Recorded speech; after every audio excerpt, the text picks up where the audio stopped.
지난 10년 이상 많은 독자들의 사랑을 받은 평생 감사란 그 책이 있습니다.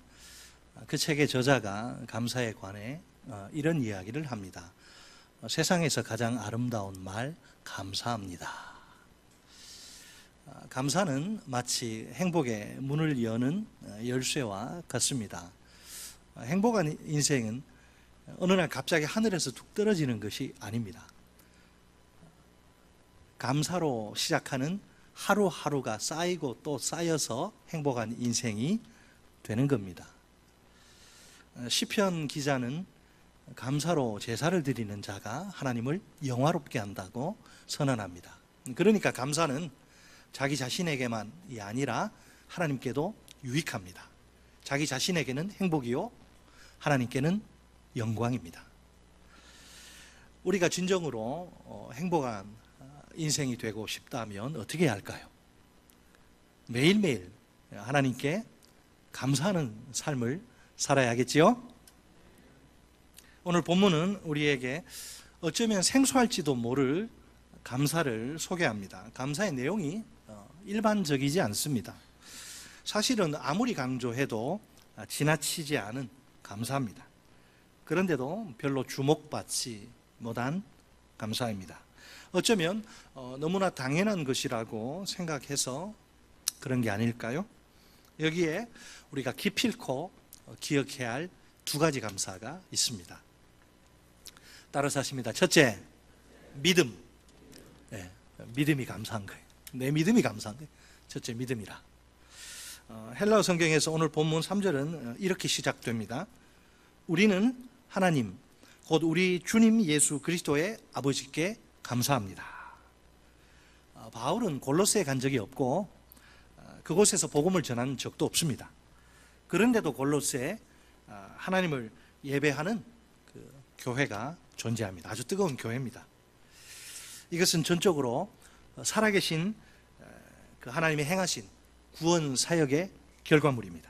그래서 이제 바울과 디모데는, 우리가 디모데죠. 바울과 디모데는 하나님께 감사합니다. 그 두 사람에게 하나님은 우리 주님 예수 그리스도의 아버지십니다. 이 구절에서 바울은 두 가지 중요한 사실을 우리에게 알려줍니다. 그리스도인이라면 누구나 틀림없이 알고 고백해야 할 내용입니다. 첫째, 하나님이 누구시냐? 하나님은 예수 그리스도의 아버지십니다. 예수님은 하나님을 내 아버지라고 부르십니다. 하나님도 예수님을 내 사랑하는 아들이라고 부르십니다. 언제 하나님이 예수님의 아버지가 되시고 또 예수님이 하나님의 아들이 되신 겁니까? 이것은 시간이 존재하기 이전에 일어난 일로서 우리 인간의 우리 이성의 이해를 초월합니다. 하나님은 영원 전부터 예수님의 아버지로 존재하시고 또 예수님은 역시 영원 전부터 하나님의 아들로 존재하십니다. 둘째, 예수 그리스도는 누구냐? 우리 주님이십니다. 우리의 주님이십니다. 이 주님은 그 퀴리오스라는 헬라어인데 이게 이제 70인역, 그러니까 구약 성경의 헬라어 번역본인 이 70인역에서 하나님을 가리키는 그런 호칭, 70인역에서는 하나님을 여호와 하나님을 가리키는 호칭이 퀴리오스, 주님인데 놀랍게도 신약 성경의 저자들은 이 단어를 예수님을 가리키는데 사용합니다. 바울도 하나님이 모든 이름 위에 뛰어난 이름 퀴리오스를 예수님에게 주셨다 이렇게 선언합니다.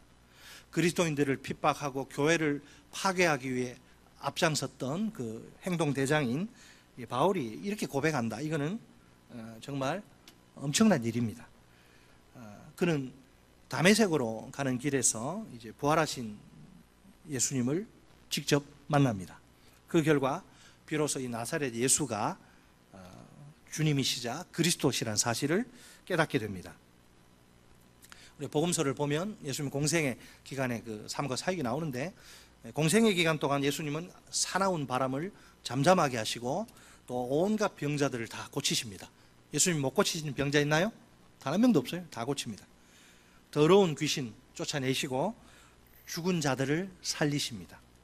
자신이 땅에서 이제까지 이런 말 한 사람이 아무도 없습니다.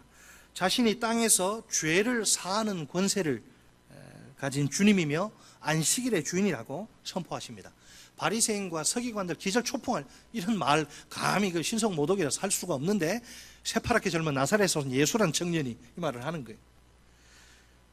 자, 이런 공생의 사역들, 또 자기가 죄를 사는 권세가 있다, 내가 안식일의 주인이야, 이렇게 말하는 거, 예수님이 하나님이 아니시라면 도저히 불가능한 일을 지금 행하신 거예요.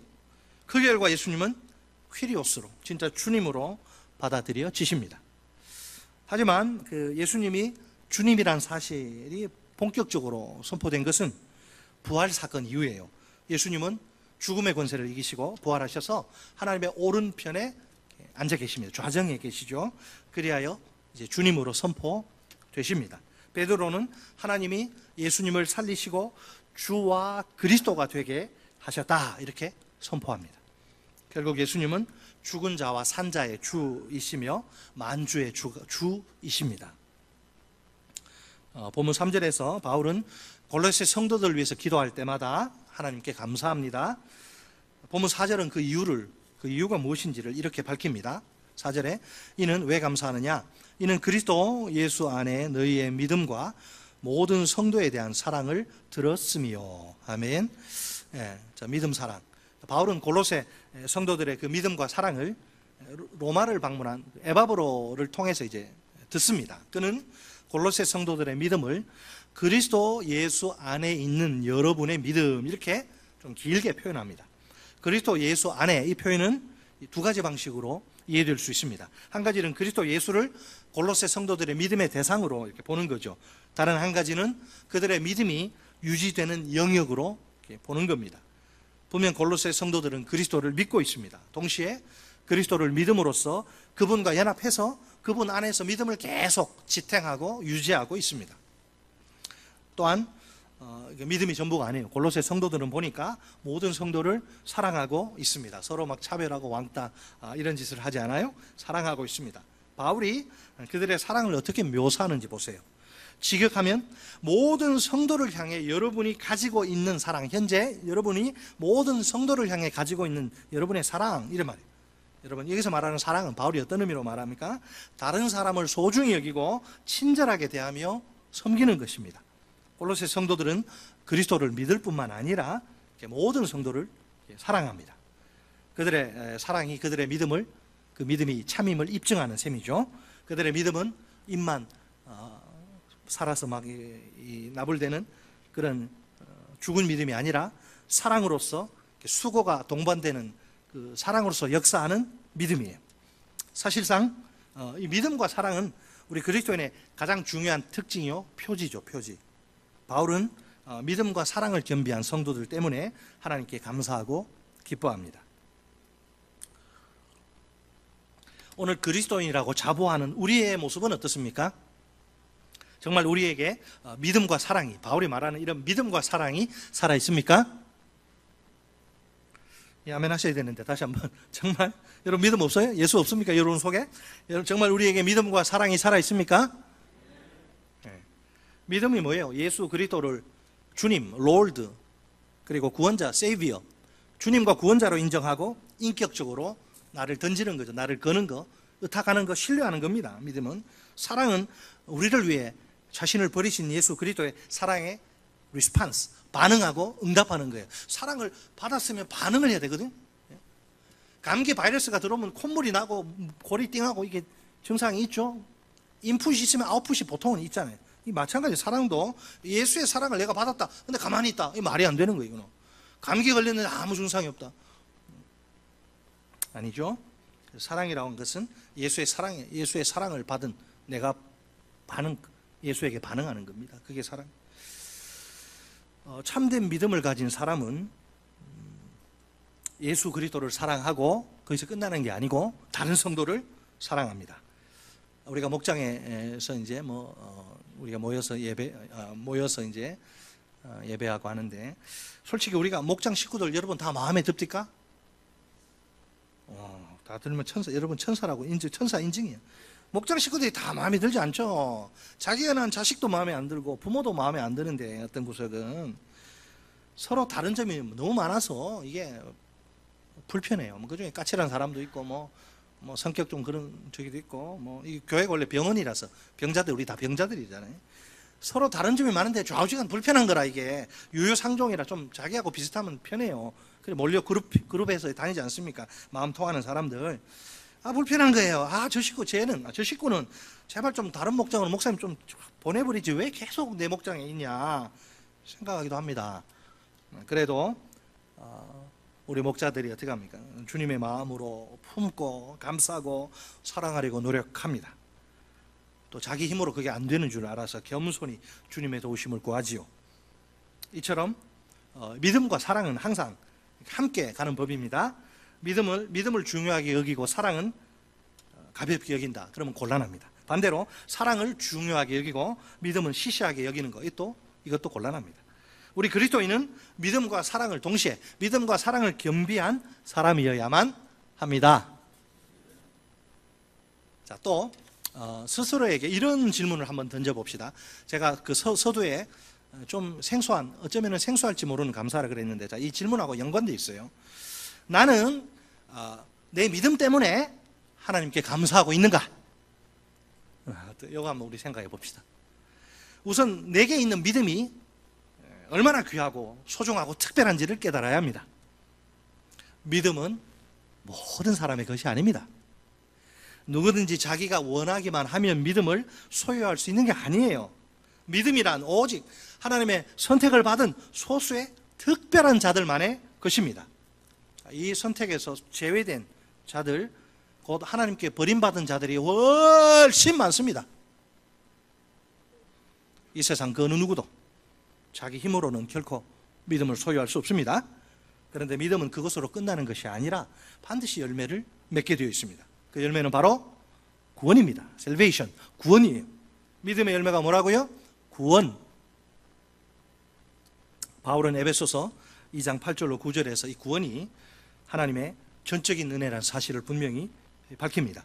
너희는 그 은혜에 의하여 믿음으로 말미암아 구원을 받았으니 이것은 너희에게서 난 것이 아니요 하나님의 선물이라. 이는 누구든지 행위에서 난 것이 아니니 이는 누구든지 자랑하지 못하게 함이라. 아멘. 우리 외운 69절 중에 하나예요. 기억나시죠? 보통 우리는 은혜를 어떻게 생각합니까? 은혜를 하나님이 거저 주셔서 내가 값없이 받는 것이라고 생각합니다. 보통 그래요. 그죠? 그래서 그 생각이 기초해서 사람의 그 어떤 아름다운 행위나 공로 다 배격을 합니다. 우리 계획주의 신학은. 당연히 구원은 우리의 선한 행위나 공로의 대가로 그걸 보고 하나님이 기쁘셔서 그 대가로 이렇게 반대급부로 받는 게 아니죠. 그거하고 아무 상관이 없어요. 자, 이런 진술, 우리가 계획주의 진영에서 듣는 이런 진술, 이 진술 자체는 아무 문제가 없으니까 맞는 말입니다. 틀리지 않았어요. 그렇다 해도 그게 다가 아니에요. 또 그렇다 해도 우리가 여기에는 각별히 주의해야 할, 깜빡하면 놓치기 쉬운 점이 하나 있습니다. 디트리히 본회퍼, 독일의 신학자이자 순교자죠.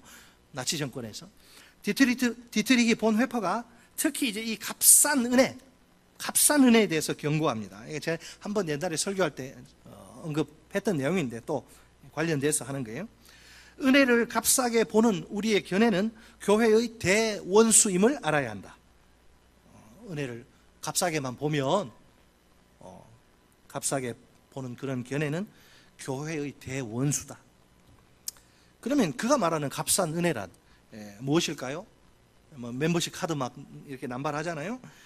회개 없이 죄의 용서가 가능하다는 설교요, 교회의 규율을 무시한 세례요, 죄의 고백 없이 베푸는 성만찬이요, 은밀한 참회 없는 면죄의 확인이다. 이게 전부 다 이게 값싼 은혜란 거죠. 이게 복음이 아니란 거예요. 만약 우리가 이처럼 은혜를 값없이 받는 것으로만 생각한다면 어떨까요? 하나님이 우리를 위해 치르신 엄청난 희생을 놓치기 쉽습니다. 급기야는 구원을 공짜로 받는 것으로만 생각하고 구원을 가볍게 취급하게 됩니다. 자신이 구원을 받았다는 사실마저 대수롭지 않게 생각하고 교회 밖만 나가면 함부로 막 사는 거예요. 그러나 은혜는 그렇게 값싼 것이 아니라 값비싼 것입니다. 양면성이 있는 거예요. 인간 편에서는 값싼지 몰라도 하나님 편에서는 값비싸요. 극과 극이, 은혜는 극과 극이 있는 거예요. 자꾸 자기 유리한 것만 우리가 생각하는 경향이 타락한 우리 인간은. 은혜는 여러분 그렇게 값싼 것이 아니라 어떤 거예요? 값비싼 거예요. 본회포는 은혜가 왜 비싸냐 그 이유를 이런 식으로 설명합니다. 은혜가 비싼 이유는 무엇보다도 하나님이 자신의 아들을 대가로 세운 하나님의 희생 때문이요. 거기 무슨 글이 있냐면 너희를 비싸게 사셨다 이게 있고, 하나님께 비싼 것이 우리에게 쌀 리가 없는 것이다. 이같이 비싼 은혜임은 우리의 생명을 위하여 하나님이 자신의 아들을 아깝다 하지 않으시고 내어주신 데 있다. 귀한 은혜는 결국 하나님이 사람이 되신 것을 뜻한다. 자, 그렇다면 인간 편에서는 공짜로 받는 거니까 내 뭐 행위, 뭐 공로 상관없이 내가 어떤 사람이든 상관없이, 내가 악인이든 의인이든 상관없이 그냥 예수 믿어서 받는 건데, 그러니까 우리 편에서는 값싸 보이죠. 값없어 보이죠. 자, 하나님 편에서 보실 때 그 정반대, 하나님 편에서 보실 때 은혜는 무엇입니까? 구원받을 자격이 전혀 없는 죄인들에게 베푸신 자기 희생적, 자기 죽음적 사랑입니다. 아무 자격이 없는 자들을 구원하시려 하나님이 상상조차 할 수 없는 큰 희생을 치르신 것입니다. 온 천하보다 귀한 자기 아들을, 하나밖에 없는 아들을 아끼지 않으시고 내어주신 것이지요. 예수 그리스도가 십자가에서 피 흘리시고 죽으신 겁니다.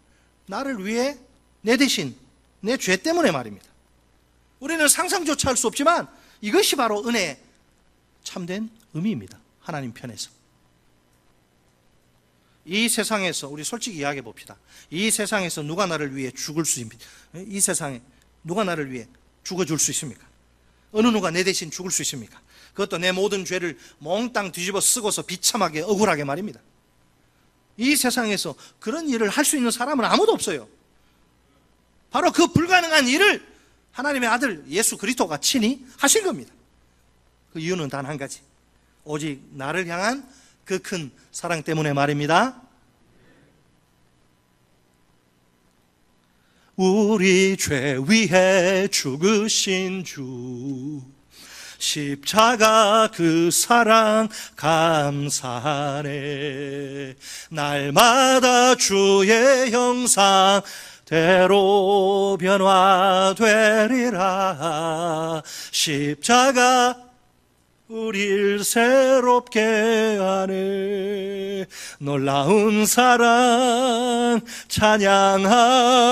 찬양하리라. 우리를 위해 생명 주셨네. 여러분, 이 사랑을 아십니까? 이 사랑을 알고 우리가 어떻게 가만히 있을 수 있어요? 어떻게 주를 위해 살지 않을 수 있습니까? 어떻게 주를 위해 고난받지 않을 수 있습니까? 내 주님이 고난받으셨는데 그 주님을, 나 때문에 죽으신 주님, 그 주님 따른다고 하면서 어떻게 편한 자리만 원하고 고난은 마다합니까? 바울은 이 사랑을 에베소서 2장 4절로 5절에서 이렇게 감동적으로 소개합니다. 긍휼이 풍성하신 하나님이 우리를 사랑하신 그 큰 사랑을 인하여, 그 큰 사랑 때문에 허물로 죽은 우리를 그리스도와 함께 살리셨고 너희는 그 은혜로 구원을 받은 것이라. 아멘.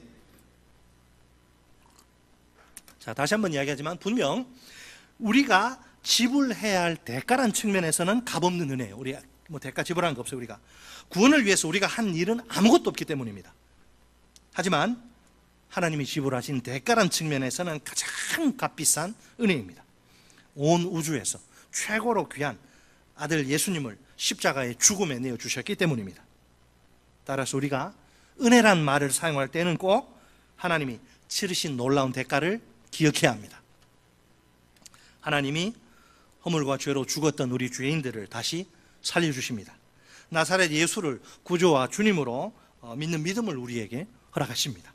마침내 그 믿음으로 말미암아 우리가 구원의 축복을 선물로 받습니다. 우리에게 구원받을 만한 자격이나 가치가 있어서가 결코 아니죠. 다만 하나님의 풍성한 은혜가 우리에게 부어진 결과일 따름입니다.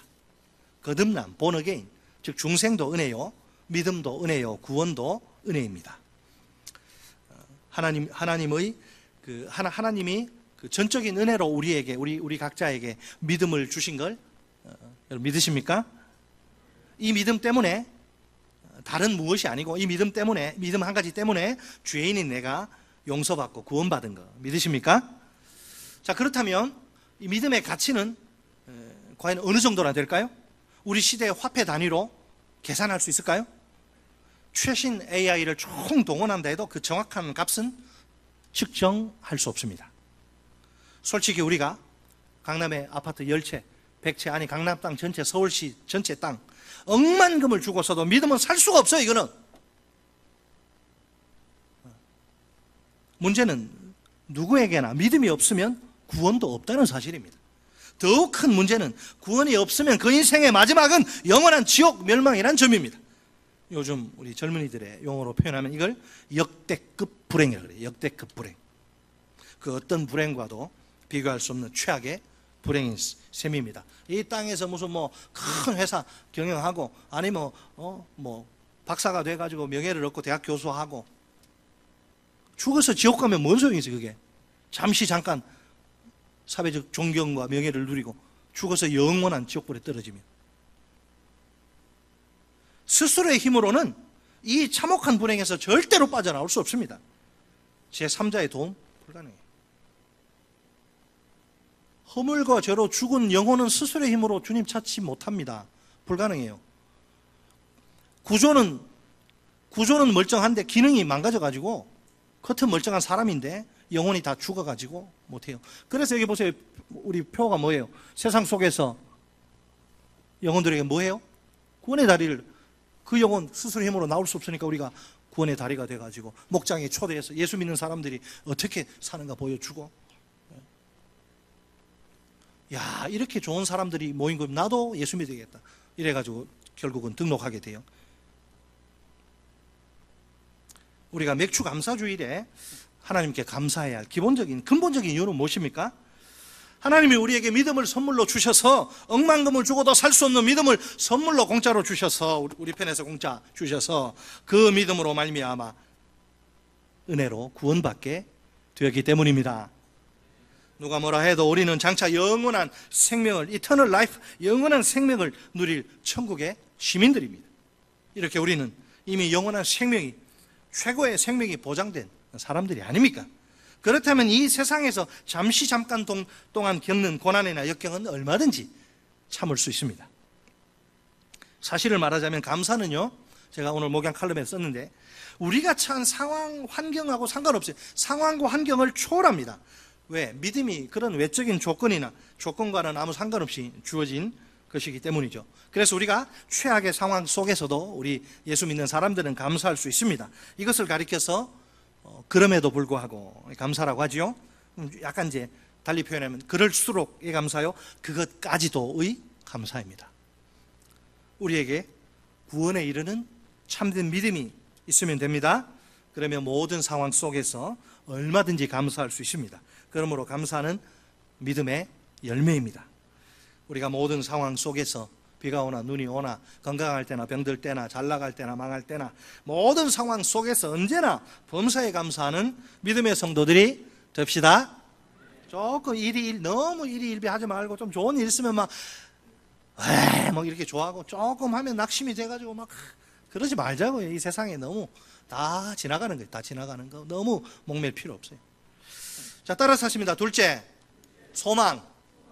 여러분, 소망 때문에, 소망 주셔서 감사합니다.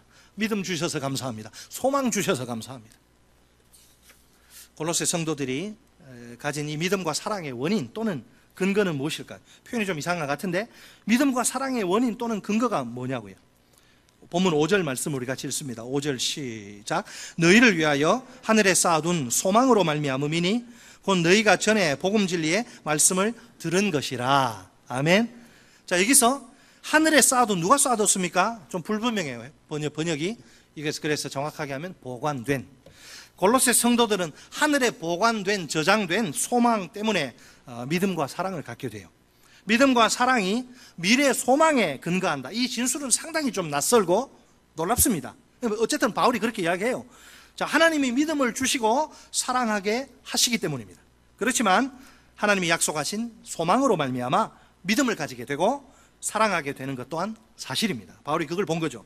소망이 믿음과 사랑의 원인이나 근거이기도 한 것이죠. 소망이 없으면 믿음도 없고 사랑도 없습니다. 이처럼 믿음과 소망과 사랑은 언제나 함께 있습니다. 이 그리스도인의 미래 소망이란 그 확고한 사실이 현재 변치 않는 믿음과 고귀한 사랑을 위한 강력한 동기를 유발하는 셈입니다. 소망은 믿음의 바탕이 되고 성령으로부터 오는 사랑의 계기가 됩니다. 이 소망, 엘피스인데 이 소망을 뜻하는 단어는 소망하는 대상이나 혹은 소망하는 행위 자체를 가리킵니다. 문맥에 따라서 두 가지 중에 이제 하나를 선택하면 돼요. 본문 5절에서는 뭘까요? 소망하는 대상, 즉 소망의 내용을 의미합니다. 성도들이 인내하면서 바라고 기대하는 것이죠. 바울은 이 소망이 골로새 성도들을 위하여, 우리를 위하여 하늘에 보관되어 있다, 고이 모셔놓고 있다, 보관되고 있다, 이렇게 말합니다. 보관된 이 수동태 분사인데요, 이 의미상의 주어는 하나님이십니다. 누가 보관해요? 이거 쌓아둔 하면, 잘못하면 우리가 쌓는 거 그렇게 오해할 가능성이 있는데, 보관된 그러면 확실하죠. 누가 보관해요? 하나님이 보관하는 거예요. 골로새 성도들을 위하여, 또 우리를 위하여 하늘에 소망을 보관해 두신 분이 하나님 자신이시란 말입니다. 소망은 거짓말을 하실 수 없는 하나님의 약속에 기초하고 근거하죠. 당연히 하나님 자신이 친히 이루시겠지요. 따라서 소망은 막연하거나 불확실한 것이 아니라 분명하고 확실한 것입니다. 미래 장차 우리에게 주어질 거예요. 자, 그러면 소망의 컨텐츠는, 소망의 내용은 무엇입니까? 바로 그리스도 자신. 1장 27절 보세요. 27절을 보면 바울은 그리스도가 영광의 소망이라고 단언합니다. 그리스도가 다시 이제 오시는데, 다시 오시는 날 골로새 성도들과 우리는 그분과 함께 영광 중에 나타날 것이기 때문입니다. 아울러 새 하늘과 새 땅에서 빛 가운데 있는 성도의 찬란한 영광스러운 기업을 받아 누릴 것이기 때문입니다. 자, 베드로가 뭐라 그래요? 썩지 않고 더러워지지 않고 쇠하지 않는 기업, 그 기업을 우리를 위하여 하늘에 간직한 소망이라 그렇게 제시합니다. 베드로가 특히 이제 베드로 전후서 보면 그 고난, 아주 극심한 고난과 그 핍박 속에 있던 성도들에게 하늘을 계속 바라보라고, 썩지 않고 더러워지지 않고 쇠하지 않는 기업 너희를 위해 하나님이 간직하고 이제 주실 것이다. 그러니까 힘들고 어려워도 조금만 인내하라, 참아라, 그렇게 베드로가 이야기하죠. 이 소망, 우리가 기독교에서 소망을 이야기할 때 주로 이제 몸의 부활, 의의 면류관 상급, 영원한 생명, 이게 소망인데, 현재는 여러분 이 모든 것들이 하늘에 보관되어 있는 상태입니다. 우리 눈에 보이지가 않아. 하늘에 보관되어 있어가지고 긴가민가 어떨 때는 야, 이게 진짠가? 이렇게 또 의심이 들기도 해. 신앙이 좀 바닥을 치면. 그러나 여러분, 하나님은 절대 거짓말, 인간들이나 거짓말 이렇게 해야 되지, 하나님은 절대 거짓, 하나님은 시건하는 분이 아니에요. 한번 말을 하면 땅에 떨어지면 주워 담을 수가 없는데 말을 잘해야 되는데, 시건하지, 하나님은 말하면 땅에 떨어지지 않아요. 그대로 성취돼요. 하나님이 뭐라 그래요? 소망이 있다 그러잖아요. 우리를 위해서 소망이 있다, 어르신이 있다 그러면 있는 줄 알아요? 알아야 됩니다. 어르신이 그렇다고 하면 그런 줄 아는 거예요. 때로 뭐 의심이 되고 안 믿게 돼도 그냥 아는 거예요. 그게 단순한 신앙이에요. 그게 그리스도가 다시 오시는 날 이 모든 것들, 세상의 뭐 솔로몬의 뭐 보화, 세상의 어떤 보화와도 비교할 수 없는 이 소망의 실체, 이 모든 것들이 우리 성도들에게 주어질 것입니다. 그래야 우리가 이 좋은 하늘의 축복들을 영원토록 누리며 행복하게 살게 될 것입니다. 우와, 세상에 여러분, 이것보다 더 감사한 일이 어디에 있을까요? 이 세상에서는 정확한 가치를 매길 수 없는 하늘의 보물이 우리 소유가 되다니요. 그 귀하디 귀한 보물의 주인이 되다니 생각만 해도 막 가슴이 쿵쾅거리는 그런 행복이 아닐까요? 솔직히 이 사실을 안다고 이 소망을 정확히 안다고 하면 우리 그리스도인들은 이 세상에서 더 이상 부러울 게 없는 사람들입니다. 진심으로 아멘 하실 수 있습니까? 에휴, 목사님 아니에요. 아직도 나는 세상에 부러운 것들이 너무 많아요. 곤란합니다. 이 세상의 영광은 하늘의 영광에 비하면 발의 때만도 못해요. 이게 안 보이니까, 제대로 안 보이니까 이게 세상에 있는 것들이 화려해 보이죠. 자, 골로새 성도들, 이 소망을 어떻게 가졌어요? 진리의 말씀, 곧 복음 안에서 이미 이 소망에 대해 들었다는 거죠. 바울이 이렇게 복음을 진리의 말씀으로 제시하는 목적은 무엇입니까? 잘못된 가르침과 이단 사설과 대조하기 위해서입니다. 골로새에서 문제를 일으키는 이 거짓 교사들, 이 가르침은 공허한, 텅 빈, 사탕발림, 속임수가 아닙니까? 반면에 골로새 성도들이 받은 복음은 진리의 말씀입니다. 골로새 성도들은 거짓 교사들의 그 사탕 발림에 텅 빈 아무것도 없는 그 사람 잡는 속임수를 배격해야 합니다. 요새 신천지가 옛날에는 이렇게 숨어서 활동하던 이제는 막 공개적으로 막 그렇게 그것뿐이겠습니까? 여러분 유튜브 조심하세요. 아무나 설교 조심하세요. 뭐 좋은 검증된 분들은 괜찮지만 아주 이상한 말도 안 되는 이거 뭐 거기까지만 하죠.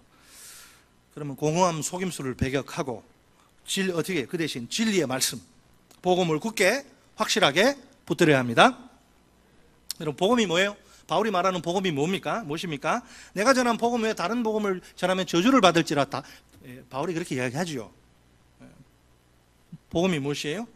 그러니까 목사들은 자기 생명 걸고 설교하는 거예요. 잘못하면 이렇게 되니까. 하나님이 믿는 모든 자들에게 차별 없이 구원을 주시기 위해서 제정하신 구원의 진리죠. 복음이.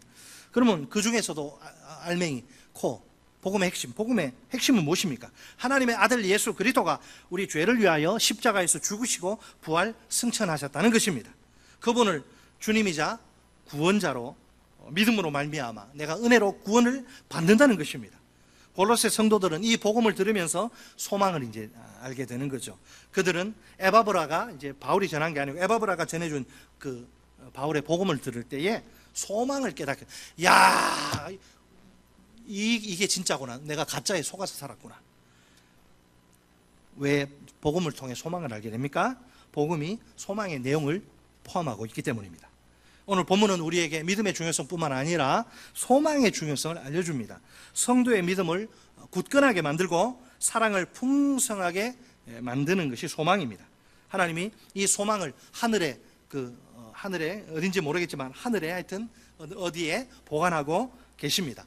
우리 뭐 은행에서도 뭐 VIP 고객이 뭐 특별히 자기 개인 금고 있잖아요. 뭐 이렇게 창고에 있는 게 아니라 쭉 VIP실 가면 개인 금고 있고 열쇠 이렇게 있고 그죠? 그 아무나 손 못 대잖아요. 그 생각하세요. 하늘에 특별 창고에 이 소망이 쫙 보관돼 우리를 기다리고 있어요. 여러분, 하나님이 소망을 우리 눈에는 안 보이지만 틀림없는 실체인 그 소망을 하늘에 보관하고 계세요. 이거 딱 보여주면 다 그냥 예수 믿을 것 같은데, 소망은 영광 가운데 구름 타고 모든 사람이 각연적 재림인데 모든 사람이 볼 수 있을 정도로 우리 주님 구름 타고 오시는 소망은 영광 가운데 다시 오실 예수 그리스도 자신. 첫째는 예수가 우리의 소망이 예수. 그리스도가 이루실 구원의 완성, 하나님 나라의 완성, 그것이 또 소망이고, 완벽한 이 세상의 모든 부정적인 나쁜 거 완전히 제거되고 의와 평강과 기쁨, 행복이 넘치는 그 세상. 성취되었지만 아직 완성되지 않은 이 하나님 나라가 완성되는데 주님 재림과 함께 이방인의 수가 차면 우리가 전도 그 수를 채우면, 자, 또 뭐가 소망입니까? 새 하늘과 새 땅에서 우리가 받아 누릴, 제가 금방 이야기한 의와 평화와 희락입니다. 안타깝게도 이 소망을 별로 중요하게 생각하지 않는 교인들이 많습니다. 그들이 주로 욕망하고 추구하는 것은 이 세상의 물질과 성공과 쾌락입니다.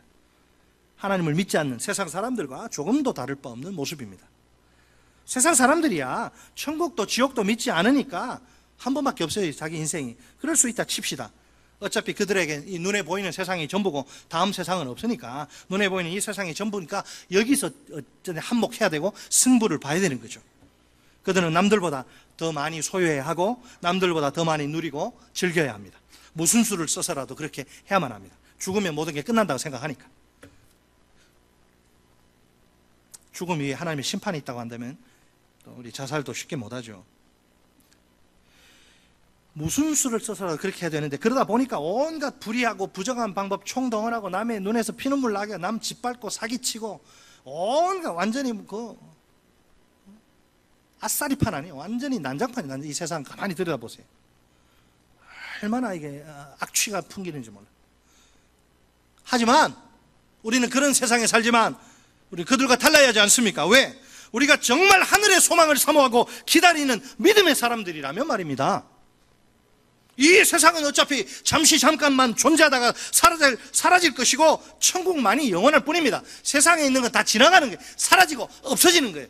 이팔청춘 그렇게 미모를 자랑해도 나이 들면요 50대 이하 되면 다 미모가 하향 평준화가 돼버려요. 다 똑같아. 안 웃으시네? 다 똑같아요. 다 변하고 이 세상에 있는 건 물질이라고 하는 건 다 그렇게 되는 거예요. 우리가 지혜로운 인생이라면 둘 가운데 어떤 것에 집중하는 삶을 살아야 합니까? 이 세상의 일시적인 것입니까? 아니면 저 천국의 영원한 것입니까? 이 질문에 충분히 답변하실 수 있겠죠? 현대인들을 향한 C.S. 루이스의 탄식을 한번 들어보세요. 우리는 무한한 기쁨을 준다고 해도 술과 성, 섹스와 야망에만 집착하는 냉담한 피조물들이다. 하나님이 예수가 나한테 와라 다 쉬게 하리라 행복하게 하리라 영원한 생명을 주리라 좋은 거 막 해도 그 눈에 안 보이니까 눈에 보이는 술, 성, 야망 여기 집착하고 하나님께는 아주 차디찬 그냥 막 아주 그냥 쌀쌀 맞고 차디차고 하나님 앞에 온기라고는 전혀 없는 지금 뭐 하나님이 약속하는 그런 거 뜬구름 잡는 거 그게 아니고 눈에 보이는 거 이거 지금 내가 해야 되니까 혹시 오늘 우리도 C.S. 루이스가 말하는 냉담한 피조물은 아닙니까? 우리도 하나님이 약속하신 것들 아이고 목사님 뭐 뜬구름 잡는 소리 안에 보여 그게? 보이냐고 하나님이 약속하신 것들 안 보인다고 무시하고 오직 세상에 속한 것들을 추구하고 있지 않습니까? 영원한 것이 아니라 잠시 동안 있다 사라질 것들에 목을 매서야 되겠습니까? 세상에 이것보다 더 바보 같은 짓이 어디 있을까요? 이 세상에서 내가 끝까지 계속 소유할 수 있는 거 하나도 없습니다. 1950년대에 미국의 그 명문 휘튼 대학이 미국 명문 대학인데 수석으로 졸업한 한 젊은이가 있습니다. 대단하죠? 장래가 촉망되던 그에 대해서 뭐 가족들은 말할 거 없고 친구들 야 우리 이 친구가 이제 정말 우리 아메리카를 위해서 뭐 아주 대단한 일을 할 거야 그랬는데 어느 날 갑자기 그가 미전도 종족에게 복음을 전하기로 결심합니다. 그냥 좋은 회사 들어가면 억대 연봉 우리식으로 말하면 뭐 아주 강남에 큰 뭐 평소에 아파트 뭐 또 막 쫙 최고 탑 CEO까지 가고 막 이래가지고 존경도 받고 아쉬울 것이 하나도 없는 장래가 탄탄대로가 보장된 사람이 그런데 갑자기 저기 에콰도르의 그 식인 부족들 예수 안 믿어 저것들 저 사람들 얼마나 벌써 예수 안 믿어 죽어 지옥 가면 어떡하 내가 저들에게 복음을 전하리라. 세상 부귀 영화 다 거절하고 그래 갔죠. 거기에 슬프게도 그는 선교지에 도착한 지 얼마 안 되어서 그곳에서 슬픈 최후를 맞이합니다. 잔인하고 호전적인 아우카족인데 잔인하고 호전적인 그 아우카족 전사들이 휘두른 창과 도끼에 의해서 순교한 거예요. 더 슬픈 게 뭔지 아세요? 이분들이 뭐 뱀이나 이런 거 있잖아요. 뭐 동물 위험한 총을 갖고 있었어요. 어떻게 총을 쏘겠습니까? 그냥 창 맞고 죽지. 내가 생명 살리려고 복음 전하러 간 그 사람들이 나에게 창을 휘두르고 화살을 쏘는데 그냥 맞지. 총 쏴서 그럼 뭐 정당 방해합니까? 그냥 죽는 거예요. 그 총이 발견됐어요. 그의 이름은 짐 엘리엇입니다. 짐 엘리엇. 그가 일기장에 남긴 글은 오늘까지 많은 사람들의 심금을 울리고 이것 때문에 하나님 앞에 더 헌신하고 충성한 그런 우리 젊은이들이 많죠. 영원한 것을 얻기 위해 영원하지 않은 것을 버리는 사람은 바보가 아니다. 뒤집어서 한번 말해볼까요? 영원하지 않은 것을 얻기 위해 영원한 것을 버리는 사람은 바보다.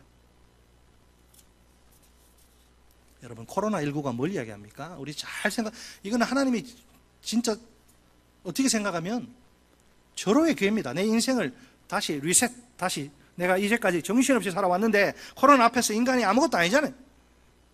그 눈에 보이지 않는 미생물 바이러스 때문에 벌벌 떨 수밖에 없고 우리가 특효약이 있습니까? 언제 나중에 나오겠지만 아무것도 아니잖아요. 야 내가 뭘 위해서 살지? 내 인생에 모든 것이 사라져도 남는 가치 있는 것이 무엇일까? 내가 주님 앞에 설 때에 너 어떻게 내가 준 인생 어떻게 살다 경영하다 왔는지 좀 보고 싶다. 어쩌실 겁니까? 뭘 보여드릴 겁니까? 코로나19가 우리 인생을 다시 이렇게 재점검하고 정비하는 좋은 이 기회 놓치면 글쎄요. 예수님도 제자들에게 정신 차리라고 비슷한 가르침을 주셨어요. 우리는 책갈피 놓으시고 마태복음 6장 갑니다. 마태복음 6장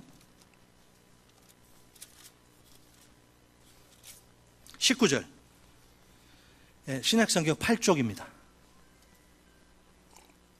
신약성경 8쪽에 마태복음 6장 19절 20절 같이 한번 읽습니다. 19, 20 8페이지 6장 19, 20 시작. 너희를 위하여 보물을 땅에 쌓아두지 말라. 거기는 좀과 동록이 해하며 도둑이 구멍을 뚫고 도둑질하느니라. 오직 너희를 위하여 보물을 하늘에 쌓아두라. 거기는 좀이나 동록이 하지 못하며 도둑이 구멍을 뚫지도 못하고 도둑질도 못하느니라. 아멘. 이거 덮지 마시고 계속 갈 거예요. 자, 이게 뭔 말이에요? 땅에 쌓아둔 재물에는 항상 여러 가지 위험이 뒤따른다는 거죠. 주님 말씀이. 사실은 계속 소유할 수 있다고 장담하지 못할 정도로 아주 unstable, 불안정한 상태예요. 재물. 먼저 여기 위험 두 가지 이야기하잖아요. 좀과 동록이 그걸 싹 해할 가능성이 있습니다. 이 좀과 동록은 파괴 혹은 멸절, 파괴 멸절과 관련된 표현인데 싹 없어지는 거예요. 그게 좀과 동록이 끼면. 그리고 도둑이 뭐 할 위험도 있어요? 도둑질할 위험도 있습니다.